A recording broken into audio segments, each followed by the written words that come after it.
Hello, सुप्रभात, नमस्कार, प्रणाम, सत श्री अकाल, वडक्कम। मैं हूँ नीलांजना और आप सभी का बहुत बहुत स्वागत है। किसी ने क्या खूब कहा है कि वक्त की एक अच्छी आदत है, वो अच्छा हो या बुरा गुजर ही जाता है। हम सभी का जीवन भी सिक्के की पहलू की तरह होता है ना। सिक्के के पहलू जो हमेशा एक दूसरे से जुड़े रहते हैं, लेकिन फिर भी एक दूसरे से विपरीत रहते हैं। वैसे ही हमारा जीवन भी होता है, कभी सुख तो कभी दुख, कभी जीतना तो कभी हारना, कभी मिलना तो कभी बिछड़ना। तकलीफ़ तो सबसे ज़्यादा उस वक्त होता है जब हम उस पल को अपने सामने बीतते हुए देखते हैं। दुख वक्त हमें धीरे धीरे गुजरता हुआ लगता है और सुख का वक्त मानो पंख लगाकर उड़ जाता है। एक कहानी है अकबर और बीरबल की। अकबर हमेशा बीरबल से ऐसे सवाल करते थे जिसका जवाब देने में किसी आम शख्स को मुश्किल आ जाए, लेकिन बीरबल उन्हें चुटकियों में हल कर देते थे।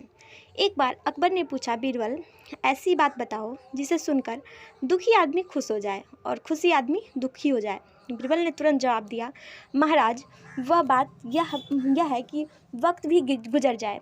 अकबर ने कहा, यह भी कोई बात है?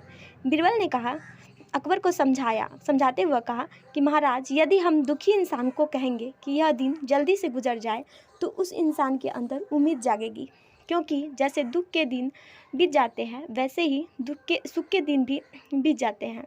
और इसी तरह से यदि किसी सुखी इंसान से कहा जाए कि यह वक्त भी गुजर जाए तो वह सुखी इंसान सोचकर दुखी हो सकता है कि जब उसका सुख का वक्त गुजर जाएगा तो कहीं दुख तो नहीं आ जाएगा।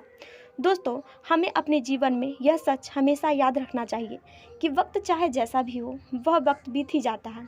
यदि आज वक्त बुरा होता है तो कल अच्छा होगा, और कल अगर अच्छा है तो बुरा भी हो सकता है कल। तो यदि हम इसी सोच के साथ जीवन को जीते हैं ना, तो वक्त चाहे जैसा भी हो हमें परेशान नहीं कर सकता। बस हमें उस बुरे वक्त को खुद पर हावी नहीं होने देना चाहिए। तो चलिए, आज महाशिवरात्रि है और इसी पॉजिटिव थॉट के साथ आज के ब्लॉग की शुरुआत करते हैं। महाशिवरात्रि पर्व हम लोग काफ़ी धूमधाम से मनाते हैं। कहा जाता है कि इस दिन शिव और पार्वती जी का विवाह हुआ था, तो इसी के पावन अवसर पर यह पर्व मनाया जाता है। मम्मी मेरी कल गई थी बाज़ार, तो वहाँ से अंगूर और गाजर लेकर आई, तो हम लोग इसी को चढ़ाएंगे। और मेरे घर में सब कोई फास्टिंग किए हुए हैं, तो मैं उसी का तैयारी कर रही हूँ, पूजा अर्चना का। पूरा विधि विधान के साथ हम लोग पूजा अर्चना करते हैं, रात भर जगते भी हैं, मंदिर जाते हैं, काफ़ी अच्छा लगता है।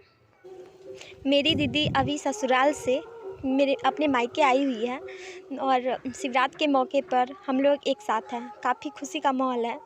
तो मेरा पैर मेरी दीदी रंग रही है नेल पॉलिश से और दीदी का मम्मी रंग रही थी। हम लोग मंदिर में गए थे रात के टाइम में, क्योंकि रात में ही महाशिवरात्रि होता है। मम्मी के साथ गई थी मैं, काफ़ी अच्छा लगा वहाँ पे। और मंदिर उस टाइम में सन्नाटा था, और ये सीता माता का मंदिर है, राम सीता का, जहाँ पे काफ़ी अच्छा लगा मुझे वहाँ का हरा भरा दृश्य देखकर, और सीता माता और राम जी का भी दृश्य देखकर। इससे नीचे बाज़ार है जहाँ हम लोग जाते हैं खरीदने सामान। ये छत पे मंदिर है। छत काफ़ी गंदा हो चुका था, तो हम लोग उसी का सफाई कर रहे हैं। काफ़ी कचरा फैल गया था उस पर। उस दिन तो मैं सफाई की थी झाड़ू लेकर, लेकिन गमला के अगल बगल में काफ़ी गंदगी अभी तक जमा हुआ है, तो उसी का मैं सफाई कर रही हूँ। और महाशिवरात्रि का पर्व भी है, तो गमला के पास में हम लोग यहाँ पे फ़ोटो रखेंगे और उसको धो करके छत को, और वहीं पे पूजा अर्चना करेंगे भगवान का। मेरे प्यारे साथियों, अगर आप इस चैनल पे नए हैं तो प्लीज़ इस चैनल को लाइक सब्सक्राइब ज़रूर करें और कमेंट में बताएं कि यह वीडियो आपको कैसा लगा।